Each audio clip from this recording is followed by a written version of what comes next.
은혜 받으실 하나님의 말씀은 마태복음 5장 5절 말씀 되겠습니다. 마태복음 5장 5절 말씀 같이 봉독합니다. 온유한 자는 복이 있나니 그들이 땅을 기업으로 받을 것이며. 아멘. 김진수 우리 옆 사람과 인사합니다. 예수님 안에서 좋은 일이 있습니다. 좋은 일이 있습니다. 아멘. 나는 하늘의 복 땅의 복을 받았습니다. 세 번 우리 선포합니다. 나는 하늘의 복 땅의 복을 받았습니다. 나는 하늘의 복 땅의 복을 받았습니다. 나는 하늘의 복 땅의 복을 받았습니다. 아멘. 하늘의 복 땅의 복을 받으시기를 주 이름으로 축원합니다. 하나님 아버지 감사합니다. 우리를 택하여 주시고 하나님께서 사랑하여 주셔서 오늘 이 시간에도 주님을 예배하게 하심을 감사합니다. 이 시간 주의 성령께서 이 자리에 계심을 감사합니다. 우리를 만져주시옵소서, 우리를 품어주시옵소서. 한 주간 동안 우리가 외로웠습니다. 고독했습니다. 아팠습니다.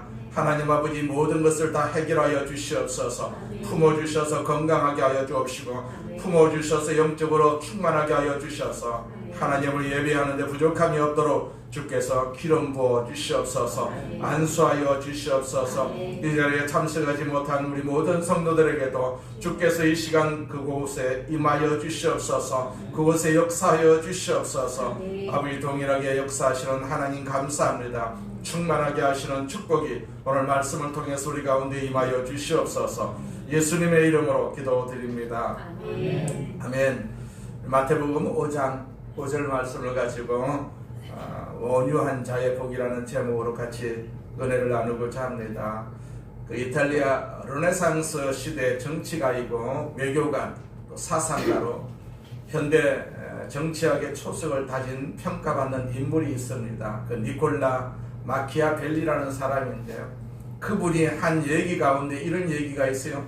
태초에 힘이 있었다. 태초에 권력이 있었다. 힘을 가진 자가 힘이 없는 자를 지배해온 것이 인류의 역사다. 그런 말을 했어요.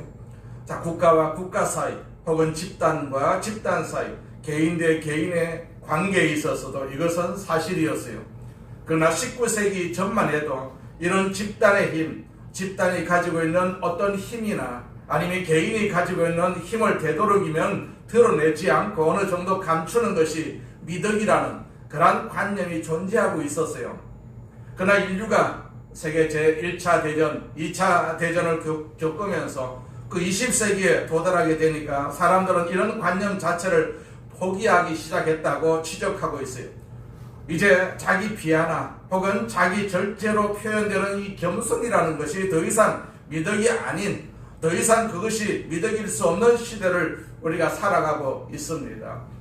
영국의 기독교 사상가인 멜콤 브리치라는 사람은 바로 이것이야말로 현대 정신사의 타락의 징후라고 지적을 합니다.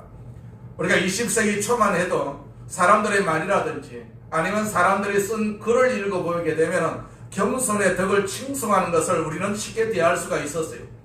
우리가 어렸을 때만 해도, 공부할 때만 해도 선생님들의 이야기라든지 혹은 어떤 책을 접할 땐 언제나 강조되던 삶의 미덕 가운데 하나가 바로 겸손이었어요.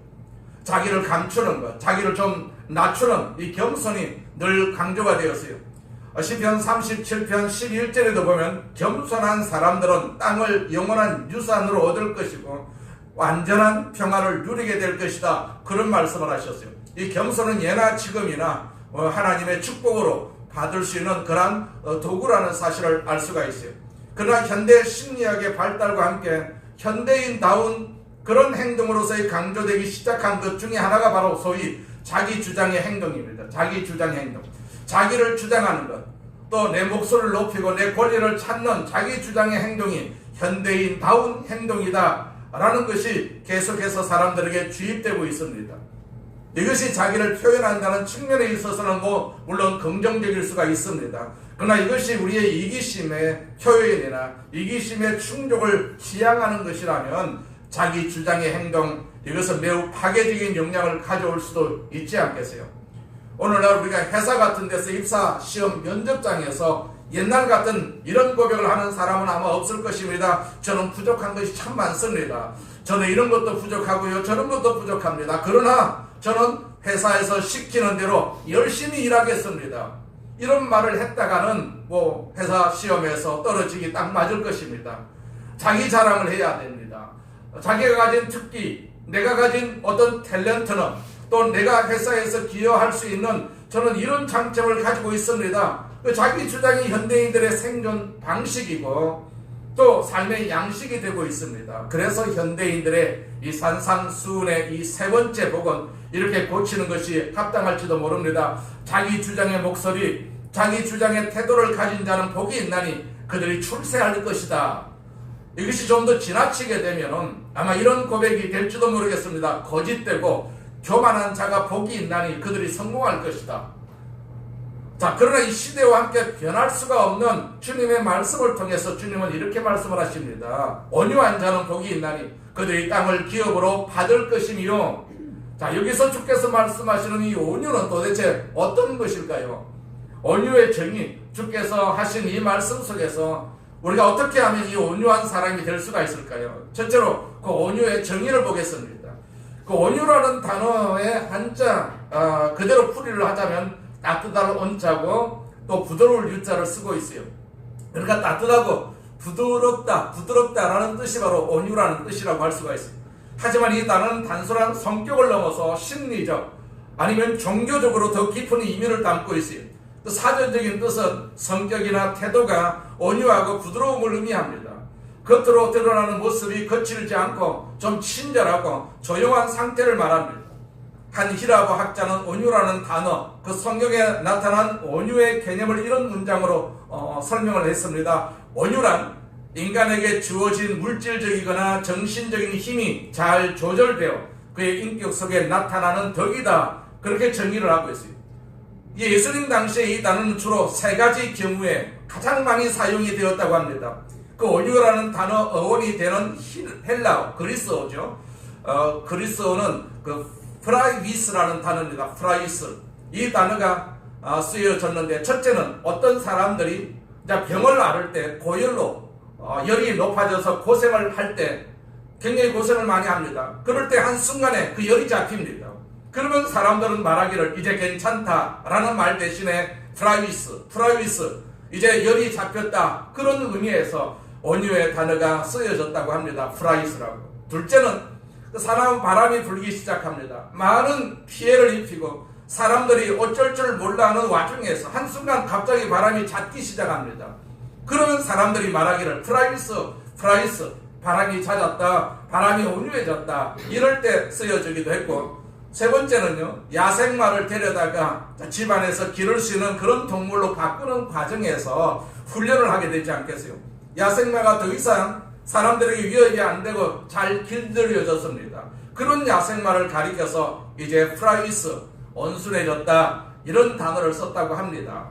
이 세 가지 경우가 다 공통점이 있어요. 하나는 뭐냐면 그것이 이제 컨트롤되었다라는 게 컨트롤되었다, 힘이 컨트롤되었다라는 것입니다. 우리에게 이미 주어져 있는 물리적인 혹은 정신적인 힘이 잘 조절이 되어 가지고 컨트롤 되어서 내 인격 속에 나타나는 새로운 어떤 특성, 이것이 바로 온유라는 태도의 핵심이라고 할 수가 있습니다. 우리는 다 온유해야 됩니다. 온유해야 됩니다. 부드러워야 됩니다. 까칠한 성격을 가지고 우리가 예수 믿을 수가 없지 않겠어요? 오늘날 우리는 산업화 그리고 정보화 시대를 살아가고 있어요.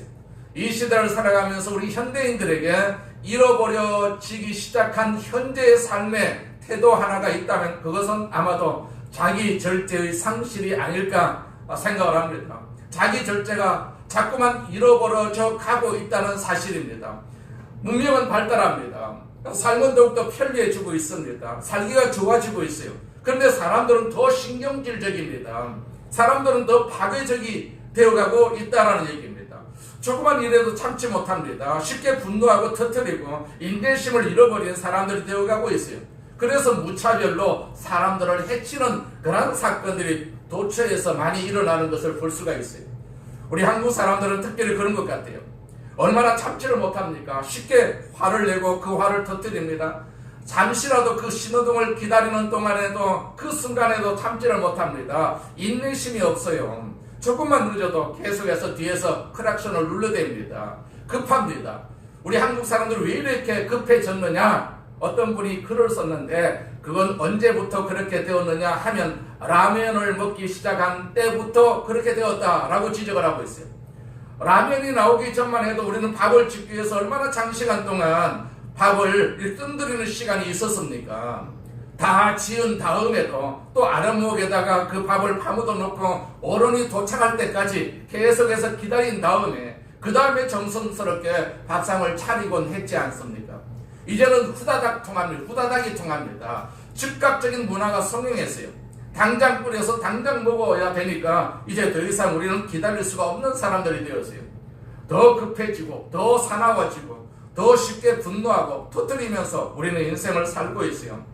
자, 이것은 우리 정신생활에 있어서 매우 파괴적인 삶을 가져다 줄 수가 있다라는 사실을 또 우리가 알고 있고 또 그렇게 경험하고 있지 않겠어요? 자, 미국의 흑인들의 삶 가운데 매우 중요한 영향을, 정신적 영향을 끼친 인물 두 사람을 들으려고 하면 아마도 대부분의 흑인들은 틀림없이 첫 번째로는 마틴 루터 킹 주니어 목사를 들 것입니다. 미국의 목사이자 비폭력, 불복종 원칙을 바탕으로 미국의 인종차별을 철폐하기 위해서 헌신한 그런 현대사의 가장 위대한 인권 운동가 중에 한 사람이거든요. 흑인의 인권을 찾는 일에 평생을 헌신했던 분입니다. 끝까지 사랑의 힘을 강조했다가 목숨을 잃어버린 마틴 루터 킹 주니어 목사의 영향은 아직도 위치대합니다. 흑인들이 기독교 신앙을 대부분 받아들이고 복음을 영접하고 그리고 복음을 사랑하고 있었을 때 마틴 루터 킹은 계속적으로 그들의 영웅이었어요. 1964년 인종차별에 맞서서 비폭력 투쟁을 벌인 공로로 당시 역대 최연소 나이 35살에 노벨 평화상을 수상을 했습니다. 그런데 1968년 4월 4일 테네시주 멤피스에서 환경미화원들의 파업을 지원하던 중 인종차별주의자의 총탄에 맞아서 39살에 이 세상을 떠납니다. 미국 정부는 그분의 업적을 기리기 위해서 매년 1월 세 번째 월요일을 마틴 루터 킹의 날로 지정해서 국경일로 이렇게 기념하고 있다고 합니다. 그런데 요즘 미국에 있는 흑인들이 예수 안 믿는 사람들이 자꾸 많아지고 있어요. 무슬림으로 넘어가는 사람들이 아주 많아지고 있다고 합니다. 유일신 알라에게 절대적으로 순종하는 자들이 많아진다는 얘기입니다. 그러면서 재미난 현상 가운데 하나가 흑인의 영웅이 바뀌어져서 마틴 루터 킹이 그분이 그 목사가 영웅이었는데 영웅이 바뀌었어요. 요즘 이제 말콤 X라는 사람이 흑인들의 새로운 영웅으로 떠오르고 있어요. 흑인의 자존감 또 자구책 자기 방어를 외치면서 미국 사회에 강렬한 충격을 던진 인물입니다. 말콤 X 그는 미움의 힘을 외치고 있는 사람입니다. 미움의 힘. 자기들이 흑인이라고 해가지고 노예라고 해가지고 미움을 많이 받았지 않습니까? 그 미움 받은 그런 것을 회복하기 위해서 흑인들에게 스스로 힘을 기르도록 그렇게 교육을 하는 사람입니다. 폭력의 정당성을 강조합니다.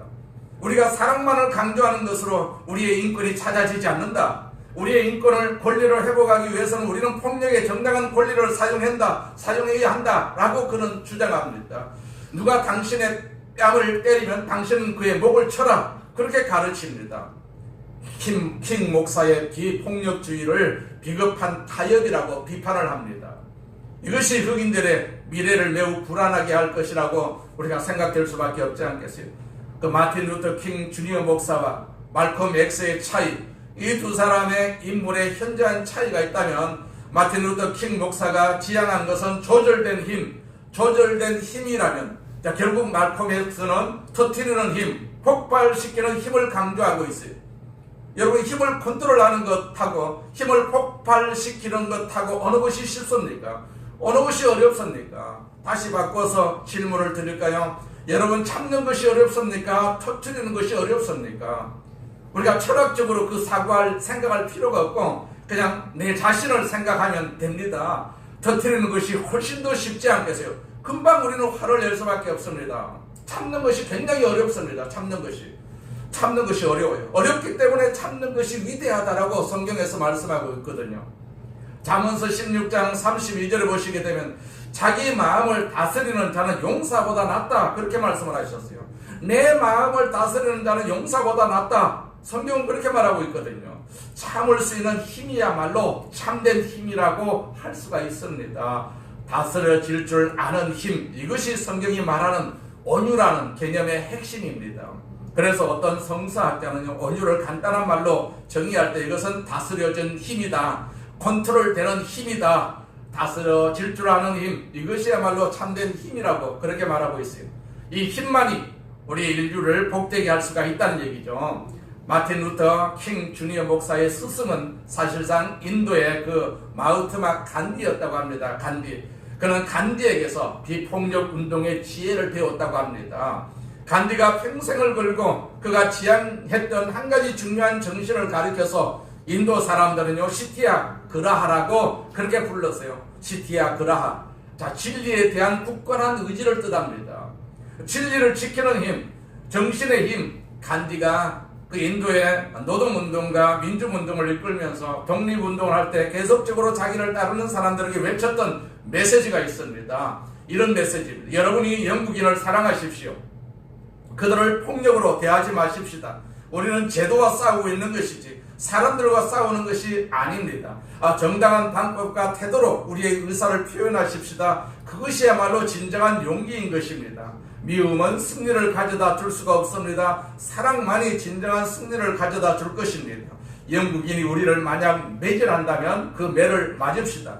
그들이 우리를 감옥에 집어넣는다면 감옥에 기쁘게 가십시다. 그러나 우리는 그들을 사랑하십시다. 그런 메시지입니다. 자, 간디는 인도에게 위대한 승리를 가져다 주었어요. 그것은 그의 정신의 승리, 그것은 온유의 승리라고 말할 수가 있습니다. 이 온유라는 것은요, 하나님의 능력으로 다스려지는 정신적인 힘이라고 우리는 이렇게 정의할 수가 있어요. 주님께서도 말씀을 하시기를 온유한 자는 복이 있나니, 어떤 복일까요? 온유한 자에게 약속된 축복은 무엇입니까? 그들이 땅을 기업으로 받을 것이다, 그렇게 말씀하셨어요. 무슨 뜻입니까? 그들이 땅을 상속받을 것이다, 상속받을 것이다. 우리는 이것을 두 가지 면에서 접근할 수가 있어요. 미래적인 측면, 또 현재적인 측면에서 우리가 접근할 수가 있습니다. 땅을 기업으로 받는다, 땅을 상속으로 받는다, 이것을 우리는 천국의 소망과 관련되어서 이해할 수가 있습니다. 온유한 사람들에게 하나님은 천국을 기업으로 주신다. 가장 좋은 땅은 천국이지 않습니까? 이 땅에 아무리 좋은 땅이 있어도 천국보다도 못합니다. 여러분, 천국은 온유한 사람들만이 들어갈 수가 있는 나라라고 할 수가 있죠. 만약 온유하지 못한 사람들이, 도무지 자기를 절제하지 못하는 사람들이 천국에 들어갈 수가 있다라고 한다면, 교만한 사람들이 천국에 들어갈 수가 있다면 그 천국은 어떤 천국이 되겠어요? 우리가 그런 천국을 갈 생각이 있겠습니까? 우리가 여기서도 살기가 괴로운데 거기 가서 또 괴로울 환경을 한번 상상해 보시기 바랍니다. 온유한 자는 복이 있나니 천국이 그들의 것이다. 그들이 땅을 상속으로 받을 것이다. 이 땅을 상속으로 받는다는 말은 미래적인 생각보다도 더욱 현재적인 축복을 강조하고 있는 것이라고도 볼 수가 있습니다. 그들만이 그런 뜻이거든요. 그들이라는 말은 그들만이 땅을 상속으로 받을 것이다. 그들은 이 땅에서도 진정한 그러한 성공을, 그리고 승리를 누릴 수가 있다라는 하나님의 약속입니다. 온유하셔야 된다는 얘기입니다. 이 땅에서 우리가 승리하기 위해서는 온유해야 된다. 내 자신을, 성격을 다스려 가야 됩니다. 내가 가지고 있는 성격이 있어요. 고집이 있습니다. 개성이 있습니다. 그걸 자꾸 내가 주장을 하게 되면 내가 온유한 사람이 될 수가 없지 않겠어요? 개성이라는 단어는요, 개 같은 성질을 가진 사람이 개성을 가진 개성의 뜻이라고 합니다. 우리가 고대 세계에서 땅을 차지한다는 것은 최고의 승리의 표상이었던 것이죠. 왜냐하면 하나님이 그들을 축복하시고 하나님이 온유한 사람들을 사용하시기 때문에 그렇습니다. 하나님이 쓰신다면 그 삶이 얼마나 축복이 될 수가 있을까요? 하나님께서 모세를 사용하셨어요. 그 이유, 모세의 삶에도 여러분과 제가 가지고 있었던 똑같은 약점들이 있었습니다. 그럼에도 불구하고 하나님이 모세를 쓰셨던 이유 중에 하나가 바로 온유라는 특성이 있었기 때문에 그러하거든요. 온유라는 특성이 있었기 때문에. 우리가 민수기 12장에 보시게 되면 모세가 결혼을 합니다. 구스 여인을 데려다가 결혼을 합니다. 구스 여인. 자, 구스는 아프리카 지역이죠. 에티오피아 지역입니다. 검은 사람입니다. 흑인입니다. 그곳에 사는 여인을 데려다가 국제 결혼을 하게 되었어요. 그러니까 형제들이 막 항의를 시작합니다. 미리암도 반대하고 아론도 반대를 했습니다. 도대체 그것이 하나님의 뜻이라면 우리에게도 확신을 줬어야지. 모세야 너 혼자 확신 가졌다고 해서 그러면 되겠느냐? 어떻게 하느냐? 우리는 그 여인을 받아들일 수가 없다. 쫓아내라. 그러나 이 장면에 있어서 모세는 아주 컨트롤된 반응을 보이지요. 도무지 흥분하지 않습니다. 흥분하지 않습니다. 그 광경을 보시면서 하나님은 성경에 기록하기를 모세가 온유하기가 지상의 어떤 사람보다 뛰어나다. 그런 말씀을 하셨어요. 그 장면에서 하나님이 그런 칭찬을 하십니다. 다시 말하면 하나님 보시면서 쓸만하다 이렇게 생각하신 것입니다. 모세의 성격이 쓸만하다 내가 쓸만하다. 여러분이 어떤 사람에게 일을 맡길 때 제일 주저하고 싶은 사람이 있다면 어떤 사람일까요? 자기 컨트롤이 안 되는 사람. 오늘 일을 맡기지만은 저녁이 어떻게 될지 내일 어떻게 될지 삶이나 행동이 일관성이 없는 사람, 도무지 감정적인 컨트롤이 안 되는 사람, 이런 사람에게 우리가 일을 맡긴다고 가정을 해보십시오. 그 일은 어떻게 되겠어요? 하나님도 마찬가지입니다. 주께서는 온유한 사람을 찾고 계세요. 온유한 사람. 그들을 쓰십니다. 우리 주님은 말씀하시기를 온유한 자는 복이 있나니 그들이 땅을 기업으로 얻을 것이다. 주께서는 이 온유함의 특성을 가진 사람들을 통해서 역사를 바꾸고자 하십니다. 그렇다면 여러분 당연히 우리가 마땅히 가져야 할 온유의 덕, 이 덕을 흠모하는 저와 여러분이 되시기를 바랍니다. 온유하기를 소망하시기 바랍니다. 내가 온유해져야 되겠다. 예수 믿기 전에는 내가 온유하지 못했지만 예수 믿는 그 순간부터 나는 온유해져야 되겠다. 온유한 성격을 가지시기를 바랍니다. 이거 힘들어요. 힘들지만은 우리가 힘든 것을 이기는 것이 바로 하나님의 자녀라는 뜻이죠. 둘째로 어떻게 온유한 사람이 될 수가 있을까요? 존 오원이라는 청교도 설교가는 신자가 평생 힘써야 할 일은 성령의 힘으로 내면의 죄를 죽이는 것이다. 그렇게 강조를 했어요. 죄를 죽이지 아니하면 죄가 당신을 죽일 것이다 라는 명언을 남겼어요. 온유한 인격은 하나님의 주권에 대한 정당한 반응을 통해서만이 만들어질 수 있는 인격이다. 자, 온유해지기를 원하십니까? 하나님의 주권에 대한 믿음을 가져야 됩니다. 하나님의 주권, 나의 주권이 아니고 하나님의 주권을 우리가 믿어야 됩니다. 우리 그 하나님의 주권대로 우리가 살아야 되거든요. 온유하기를 원하신다면 하나님의 주권에 대한 신앙을 가지시기를 바랍니다. 무슨 얘기입니까? 자, 아브라함의 경우를 한번 생각해 볼까요? 어느 날 아브라함이 자기 조카 롯과 더불어서 땅을 나누게 되는 사건이 있었어요. 그때 롯에게, 자기 조카에게 아브라함이 어떤 제안을 합니까? 네가 우하면 나는 좌할 것이고 네가 좌하면 나는 우할 것이다.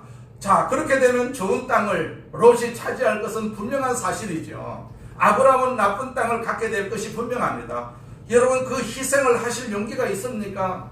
땅, 이게 얼마나 매력적인 얘기입니까? 우리 또한 땅이 좀 있었으면 얼마나 좋겠어요. 땅 부자 얼마나 좋습니까? 네가 우측 땅을 가지면 나는 좌측 땅을 갖겠다. 이것은 아브라함 편에서는 분명한 손해입니다. 손실을 볼 것을 각오하면서도 그렇게 롯에게 먼저 선택할 수 있는 권한을 줄 수가 있었던 이유가 왜 그랬을까요? 내가 마땅히 하나님 백성다운 태도를 하면 주께서 내 삶을 책임져 주시지 않겠는가? 너는 나를 믿는가? 그 하나님의 주권에 대한 신앙이었어요. 그 신앙이 있었기 때문에 그 좋은 땅을 롯에게 줄 수가 있었던 것이죠. 때로는 손해와 희생을 감수하면서 우리가 전능하신 하나님의 주권을 믿기 때문에 그분이 내 삶의 주인 되심을 인정하고 내 권리를 포기할 때 주님은 내 삶에 책임을 져 주신다. 나는 이것을 믿습니다. 주님의 하나님의 주권을 믿습니다. 하나님의 승리를 믿습니다. 이것이 아브라함이 가졌던 믿음이었다라는 것을 우리는 알 수가 있어요. 하나님의 주권, 그 주권 속에서 우리가 지금 살고 있는 것이, 내 주권은 이미 죽었지 않겠어요? 바울은요, 자기 주권을 가지고 날뛰었어요. 그러나 예수님을 만나고 난 뒤에는 자기 주권이 없다. 그렇게 고백하는 것을 볼 수가 있고, 하나님의 주권대로 사역을 하고 그 이후에 삶을 사는 것을 볼 수가 있어요. 자, 요셉의 경우를 생각해 볼까요? 요셉이 자기 형제들에게 얼마나 많은 피해를 입었습니까? 얼마나 죽음의 고비들을 그는 겪었습니까? 마침내 그는 애굽 땅의 총리가 되었어요. 요셉의 형제들이 식량을 구걸하기 위해 가지고 자기 앞에 와서 머리를 숙이는 사건이 발생합니다. 이 경우에 요셉은 어떻게 했습니까? 드디어 자기 형제들에게 복수할 수가 있는 절묘한 타이밍, 그 순간이 찾아왔어요. 그러나 그 기회를 복수의 기회로 삼기보다 자기의 형제들을 용납하고 용서할 수가 있었던 그 비밀, 그것이 어떻게 가능할 수가 있었을까? 자, 요셉이 자기 형들에게 무슨 얘기를 합니까? 형님들이 나를 팔았다고 그것 때문에 근심하지 마십시오. 하나님이 이것을 행하셨습니다. 주께서 이 모든 과정을 통해서 지금 오늘 나로 하여금 여러분들을 돕도록 하기 위해서 하나님 지금까지 이런 과정을 허용하셨다고 믿습니다. 자, 하나님을 참으로 사랑하는 사람들에게 있어서는 어떤 상황의 전개도 하나님의 손을 떠나서 가능하지 않습니다. 그것이 사실이라면 지나간 날 내가 아팠던 그 아픔의 사건들까지도 하나님은 나의 삶의 궁극적인 유익과 선을 위해서 주셨다라고 믿습니다. 요셉은 그래서 말합니다. 당신들이 나를 해쳤다고 생각하지 마십시오. 그것은 내 삶을 만드시고 내 삶을 훈련하시고 나를 나되게 하시고 나를 쓰시기 위해서 주께서 하신 것입니다. 나는 형님들에게 아무런 원망이 없습니다. 이 상황 속에서 이처럼 초연하고 담대할 수가 있었던 요셉의 삶의 비밀이 바로 이 하나님의 주권에 대한 믿음 때문이었죠. 이 믿음이 아니었습니까? 하나님의 주권을 우리가 자꾸 믿어야 됩니다. 살고 죽는 것은 하나님의 주권에 달려 있습니다. 내가 오늘 이 시간에 지금 살고 있는 것도 하나님의 주권이고요. 내가 이렇게 복된 삶을 사는 것도 하나님의 주권이고, 내가 이 아픔을 당하는 것도 하나님의 주권이다라는 사실입니다. 무조건 하나님의 주권이다. 우리가 그렇게 단정을 하면 우리가 승리할 수가 있고 또 이길 수가 있습니다. 다윗의 경우를 한번 생각해 볼까요? 얼마나 그는 사울 왕에게 많은 핍박을 받았습니까? 얼마나 그는 피해 다녔습니까? 얼마나 그는 목숨의 위협을 받았습니까? 그러다가 사울을 해칠 수가 있는 기회가 있었어요. 2번이나 찾아왔던 기회가 있었습니다. 자기 목숨을 노리고 있던 원수가 자기 앞에서 잠들고 있는 광경을 봤습니다. 단칼이면 끝낼 수 있는 그런 상황 속에서 그의 목숨을 앗아가기보다는 오히려 그가 거기 곁에 있었을 때 그의 목숨을 해치지 않았다는 그 증거를 남겨두고 떠날 수가 있었던 다윗. 어떻게 가능할 수가 있었습니까? 복수는 하나님이 하신다. 그건 하나님의 주권이다. 나는 내 할 일만 하면 된다. 자, 하나님이 내게 맡기신 그 일, 하나님 맡겨서 오늘 나에게 기대하시는 그 삶을 살기 위해서 주님을 사랑하고 이웃을 사랑하고 주님을 섬기고 이웃을 섬기기 위한 오늘의 삶에 대한 태도를 다했을 때, 자, 다윗은 이처럼 담대해질 수가 있었습니다. 무엇입니까? 하나님의 주권에 대한 신뢰였죠. 이것이 하나님의 사람들에게 이러한 온유한 삶을 가져다 준 비밀인 줄로 믿습니다. 온유해지기를 원하십니까? 그렇다면 하나님의 주권을 신뢰하시기 바랍니다. 하나님의 주권. 자, 세 번째로 하나님의 주권에 의한 훈련을 우리가 받아야 됩니다. 하나님을 믿으면요, 그 주권에 의한 훈련을 우리가 수용할 수가 있습니다. 안 믿어서 수용이 불가능하지만은 믿으면 수용이 됩니다. 지금까지 말씀드린 아브라함, 요셉, 다윗, 모세, 이런 사람들이 여러분 천성적으로 온유한 사람이라고 생각하십니까? 이런 성도들이 있어요. 저도 온유하고 싶은데요, 그러나 저는 천성이 온유하지 못합니다. 본래 자기 개성이 그렇다고 인정하는 사람들이 있습니다. 여러분, 우리는 온유하다는 말을 잘못 생각하게 되면 이 온유를 약한 자의 이미지로 생각하기가 쉽습니다. 그러나 모세에게서 약자의 이미지를 느낄 수가 있습니까? 아브라함에게서, 요셉에게서 그들이 약자였습니까? 이들은요, 진실로 강한 사람들이었어요. 강한 사람들. 그리고 그들이 온유할 수가 있었던 삶, 이것은 한순간 이루어진 삶이 아니라 이것은 사실은 오랜 세월 동안 조금씩 지속적으로 만들어진 훈련의 결과였다는 사실을 우리는 충분히 알 수가 있지 않겠어요? 모세의 삶 속에도요, 자기의 그 온유를 컨트롤하기 어려웠던 순간이 있었어요. 그토록 하나님의 자비와 긍휼을 입었어도 지속적으로 하나님을 반항하는 이스라엘 백성들 때문에 화가 났어요. 마침내 한 번만 쳐야 할 반석을 두 번씩이나 깨던 이 모세의 흥분의 날을 우리가 충분히 기억할 수가 있지 않겠어요? 모세에게도 이런 실수한 날이 있었어요. 백성들에게 화를 냈어요. 민수기 20장 10절에 보니까 반역한 너희여 들으라. 우리가 너희를 위하여 이 반석에서 물을 내랴. 지팡이로 두 번을 내리쳤습니다. 한 번만 치라는 하나님의 말씀을 이제 무시하고 성질 때문에, 자기 성질을 못 이겨가지고 온유하지 못한 성격 때문에 결과적으로 두 번씩이나 치는 바람에 그가 가나안 땅을 들어가지 못한 그러한 이유가 된 것을 볼 수가 있죠. 다윗의 경우도 예외가 아닙니다. 사울을 피해 다닐 때 어느 날 사울의 아들인 요나단을 만나지 않겠어요? 그 요나단을 만나가지고 수리하는 장면 속에서 다윗은 라마 나요스에서 도망쳐 요나단에게 와서 이렇게 묻습니다. 사무엘하 20장 1절에 내가 무슨 잘못을 했냐? 내 죄가 무엇인가?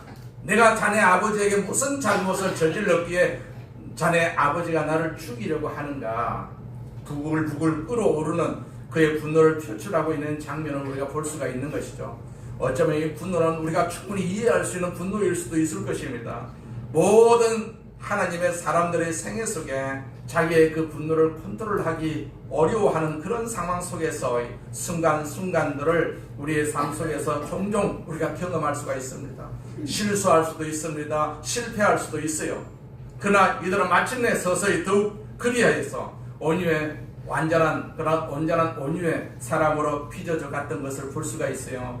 예수님이 우리가 잘 아는 마태복음 11장 29절에서 이런 말씀을 하시죠. 나는 마음이 온유하다 겸손하다 나의 멍에를 메고 내게 배우라. 그리하면 너희 마음이 쉼을 얻을 것이다. 나는 마음이 뭐라고 했어요? 온유하고 겸손하다. 예수께서 자신의 모습을 나타낼 때 제일 먼저 강조한 것이 나는 마음이 온유하다 겸손하다. 거기서 끝나지 않았어요. 나의 멍에를 메고 내게 배우라고 했어요.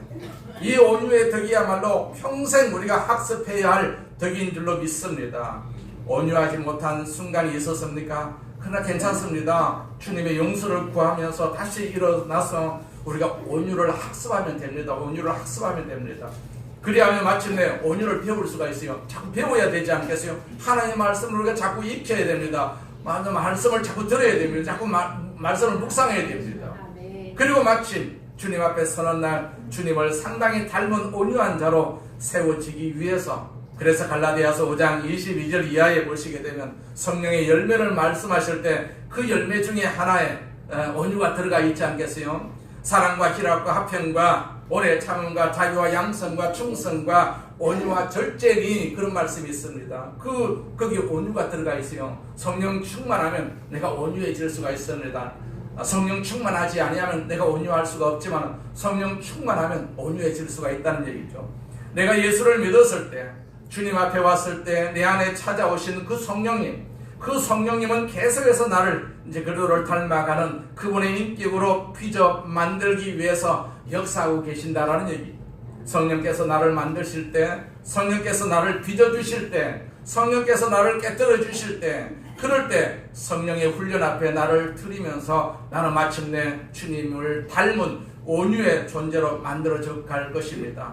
그러므로 주께서 나를 만드시는 그 훈련 속에 이 훈련의 성기를 우리는 절대로 거절하시면 안 됩니다. 훈련을 받으려면요, 훈련하시는 분에게 내 자신을 드려야 되지 않겠어요? 그분이 내 삶의 주인이 되게 하셔야 됩니다. 하나님이 이 사건을 통해서, 이 아픔을 통해서 나를 훈련하기를 원하십니까? 그럼 하세요. 하나님, 우리가 자꾸 드려야 됩니다. 훈련하세요. 나를 단련하세요. 마음대로 하세요. 성경은 말합니다. 온유한 자는 복이 있나니 그들이 땅을 기업으로 받을 것이다. 권리 주장으로 피곤해진 오늘의 그 세대에서 이 온유는 얼마나 우리 예수 믿는 사람들이 흠모할 만한 그러한 덕일까요? 온유한 사람이 되기를 원하십니까? 다시 한번 주님 앞에 서보시기를 바랍니다. 그리고 내 삶의 모든 소유의 주인이신 하나님을 바라보시기를 바랍니다. 하나님, 이 모든 것은 주님의 것입니다. 이제 주님이 원하시는 목적을 위해서, 주님이 원하시는 사람들을 위해서 내게 허락한 모든 것을 주님의 뜻대로 사용하기를 원합니다. 그때 내 삶 속에 다가올 수 있는 이 자유, 내 삶 속에서 누릴 수 있는 놀라운 평안, 그리고 주님을 닮아가는 놀라운 내 인격의 변화, 이 어찌 축복이 아니겠습니까? 주께서 말씀하십니다. 온유한 자는 복이 있나니 그들이 땅을 기업으로 받을 것이다. 자, 우리가 다 온유해서 하나님께서 주시는 이 땅의 복을 충분히 받으시기를 바랍니다. 아멘. 땅은 이미 천국에서 준비되어 있습니다. 그러나 우리가 이 땅에서 발을 두고 살고 있는 이상 이 땅의 축복도 우리가 받아야 되지 않겠어요?